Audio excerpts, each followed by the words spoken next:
नमस्ते। मैं अनिरुद्ध मुखर्जी बाबा विशुद्धानंद जी की गुरु परंपरा की ओर से आप सभी को बहुत बहुत स्वागत करता हूँ। आज का वीडियो है मंतेश्वर, जो बाबा का ससुराल है, उसके बारे में, और गुस्करा, जहाँ पे बाबा ज्ञानगंज के लौटने के बाद बाबा को बोला अजय तुम गुस्करा में जाओ, उधर जाके आप होम्योपैथी कीजिए, ज्योतिष कीजिए। तो बाबा गुस्करा में करीब 20-25 साल रहे होंगे। तो गुस्करा के बारे में कि उधर मैं गया, मैं गुस्करा भी गया, मंतेश्वर भी गया, क्या देखा, आज का क्या प्रेजेंट सिचुएशन है, उसके बारे में थोड़ा सा इंफॉर्मेशन देने की कोशिश कि मेरा अनुभव कैसे रहा। पहले तो आप जानिए मंतेश्वर के बारे में। मंतेश्वर आता है आपका ये बर्धमान से करीब ये 35-40 किलोमीटर तक ये पड़ता है। बंडुल अब जब जाएंगे, वो बंडुल के रूट से ही नवद्वीप कृष्णनगर का बस, मैंने बोला वो बंडुल के वीडियो में कैसे जाना, वही बस से, जो बस वो कुसुमग्राम एक स्टॉपेज है, बंडुल पीरतला क्रॉस करके और भी आप 7-10 किलोमीटर जाएंगे, कुसुमग्राम करके एक स्टॉपेज है, कुसुमग्राम से वापस एक रूट आता है, उधर मंतेश्वर है। मंतेश्वर में बाबा का ससुराल, बाबा का जो हम लोगों का माता जी है कृष्ण भामिनी देवी, उधर उनका घर था। तो अभी के दिन में बाबा का ससुराल का कोई संपर्क नहीं है, हम लोग तो कुछ पता नहीं कर पाए। मैं जब मेरा गुरुजी जीवित थे, मैं उनसे पूछा उनका परिवार वाले क्या, कुछ बोला नहीं, कोई कुछ कांटेक्ट नहीं है, कुछ नहीं है। तो फिर भी मैं मंतेश्वर गया। अभी मंतेश्वर में चामुंडा देवी को बहुत मानते हैं, चामुंडा देवी का मंदिर है, तो उसका मैंने फोटो लिया। आप मेरा किताब विशुद्धानंद परिक्रमा में आप देख सकते हो, चामुंडा देवी मंतेश्वर का वो पूजित देवी है। और दूसरा एक दीघी है, रायका दीघी, जिधर बाबा जी स्नान करते थे, और उसको लेके घटना भी है कि बाबा एक बार रायका दीघी में नहाने के लिए गए, तो उधर कोई एक जहरीला सांप बाबा को सीने में डंक मार दिया, तो फिर उसका पॉइजन फैलने लगा। तो बाबा फिर उनका जो साले साहब थे उनको बोला मैं इधर शिव जी का कोई मंदिर है, बोला हाँ उधर है, मैं मंदिर में जा रहा हूँ, किसी को बोलना मुझे डिस्टर्ब मत करे। तो बाबा करीब करीब 10-12 घंटे वो शिव जी का मंदिर के अंदर बैठ के क्रिया किए, और पूरा जो सांप का जहर था उसको पूरा उतार दिया, अपने क्रिया से उसको खत्म कर दिया। और फिर बाबा जब मंदिर से निकले तो बाबा एकदम ठीक ठाक। तो सांप का डंकने का जो उनका टीथ का जो बाइट का निशान था, वो बाबा के सीने में, चेस्ट में वो था, जिंदगी भर वो मार्ग दिखाई देता था। तो वो रायका दीघी में गया देखने के लिए कि किधर बाबा स्नान करते थे, ऐसा कुछ देख के आया, थोड़ा सा बाबा का स्मरण किया। और नॉर्मल एक पौंड है, बस गांव का जैसे वो झील रहता है, पेड़ वगैरह रहता है, बाकी पैडी फील्ड, कुछ अलग नया कुछ नहीं है। तो वो मैं देख के आया। और मंतेश्वर में अगर आप किसी को पूछो बाबा विशुद्धानंद जी के बारे में, कोई किसी को कुछ पता नहीं है भाई, कोई कुछ नहीं मतलब कुछ नहीं। मंतेश्वर अपने जगह में जैसा चलता है उधर ऐसा कुछ नहीं है। बाबा विशुद्धानंद जी के लिए कोई मेमोरी, कोई जान पहचान, कोई कुछ नहीं। आते गुस्करा में।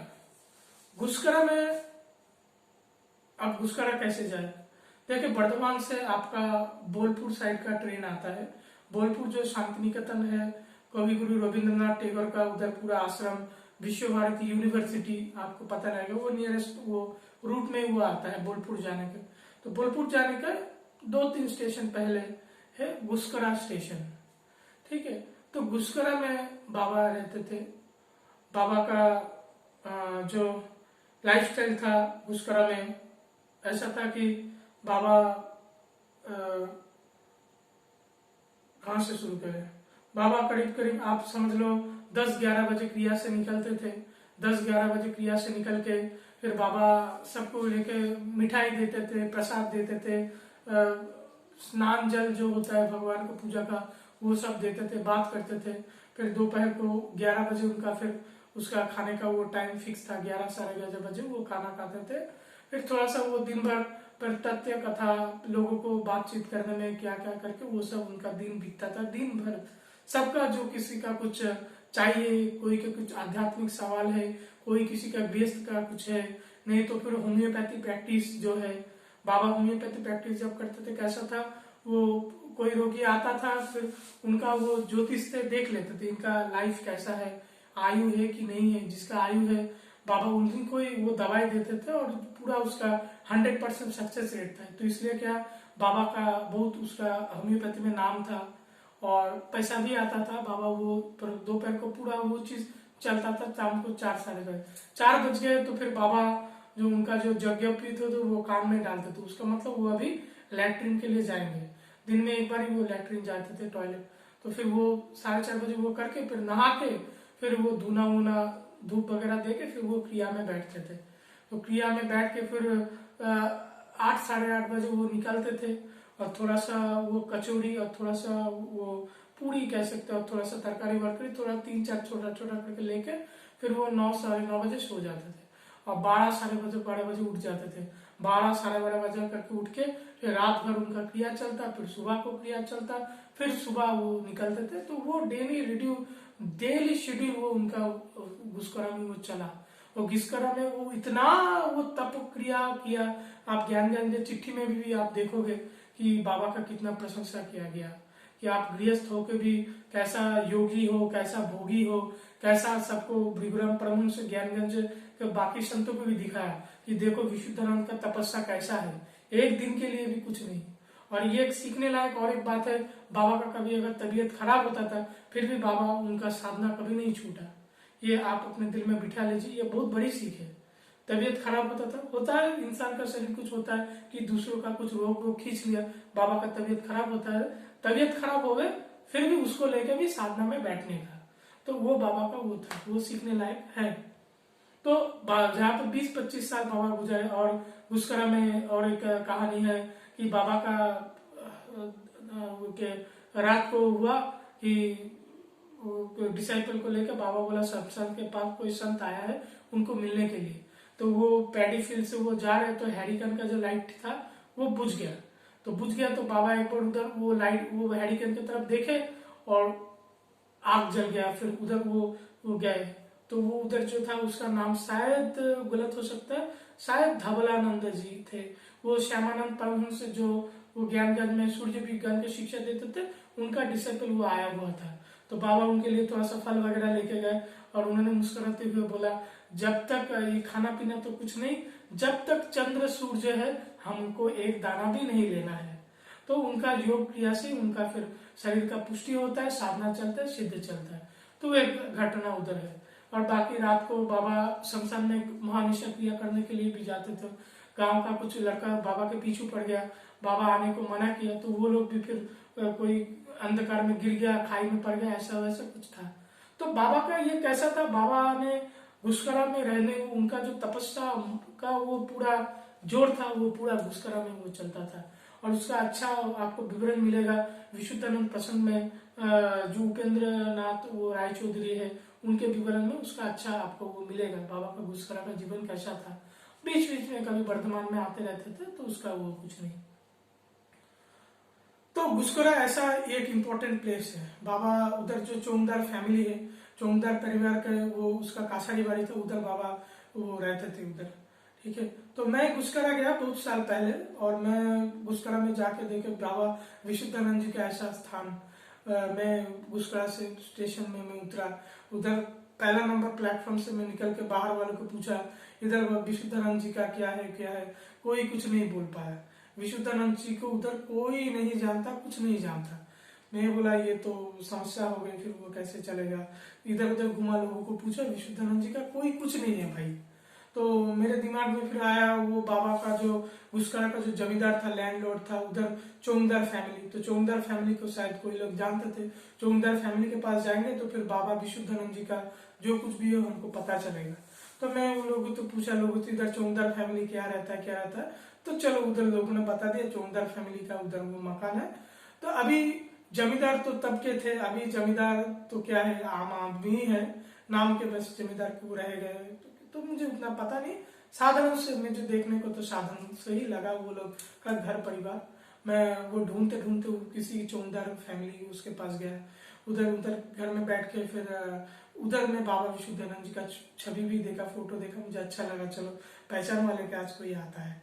हाँ, बाबा विशुद्धानंद जी का फोटो जिस घर में भी रहता है वो घर का लोगों को तो मुझे लगता है ये तो अपना ही रिलेटिव है, अपना आदमी है, तो अच्छा लगता है।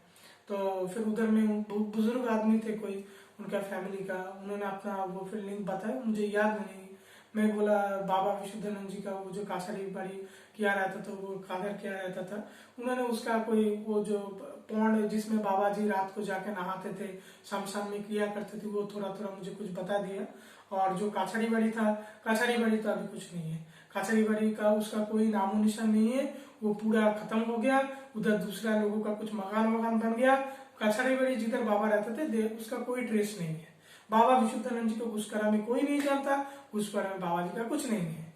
तो आप क्या है, तो बाबा वही जो पुष्करणी में बाबा जाके वो नहाते थे, 12-1 बजे 2 बजे नहाते थे बाबा, तब 3-4 बार नहाने के लिए जाते थे, इतना गर्मी रहता था उनके शरीर में। और जो शमशान था, शमशान तो अभी गुस्करा का जो शमशान है वो दूसरी जगह पे हो गए। पहला वाला जो शमशान था, मैं आपको डायरेक्शन देता हूँ, अगर आपको कभी जाना होगा तो आपको कैसे मिलेगा। आप गुस्करा का 1 नंबर प्लेटफॉर्म से आप उतरेंगे, बाहर आएंगे, तो थोड़ा सा बाहर आके आपको फिर थोड़ा सा बाहर आए तो एक गली मिलेगा आपको लेफ्ट साइड, निकल के ही लेफ्ट वाला नहीं है, थोड़ा सा आगे मेन रोड से बढ़ेंगे तो आपको फिर लेफ्ट साइड में बाजार मार्केट है, तो उधर वो बाजार फिर उधर ही उसको आपको घुसना है।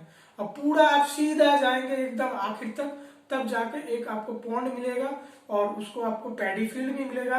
और पॉन्ड के बगल में खड़े होकर आपको रेल लाइन भी दिखाई देगा, रेल लाइन, तो आपको पता चलेगा वो गुस्करा का पुराना शमशान उधर है। तो पुराना शमशान, अभी तो उधर पूरा पैडी फील्ड है, पुराने लोगों को पूछेंगे वो बता देगा उधर पुराना शमशान है। और वो पॉन्ड है वो आप देख के आ सकते हो, वो एरिया वही है, वो मार्केट में सीधा जाके घुसने का, और पूरा वो रास्ता पकड़ के आप पीछे चले जाओगे तो आपको वो पॉन्ड मिल जाएगा। नाम मुझे याद नहीं है अभी। तो गुस्करा में तो भी यही हालत है। तो बाबा विशुद्धानंद जी का जिधर कुछ भी था वो मैं सब देखा, और धीरे धीरे मैं मेरा जो एक्सपीरियंस है आप लोगों के साथ मैं जरूर शेयर करूंगा। आप लोगों का कोई सवाल है, कुछ पूछना है, आप मुझे बेशक बता सकते हैं।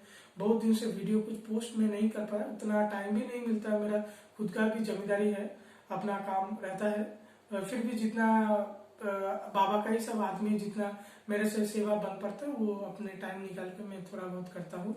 ठीक है, आप लोग सब अच्छे रहिए। ओके जी, नमस्ते।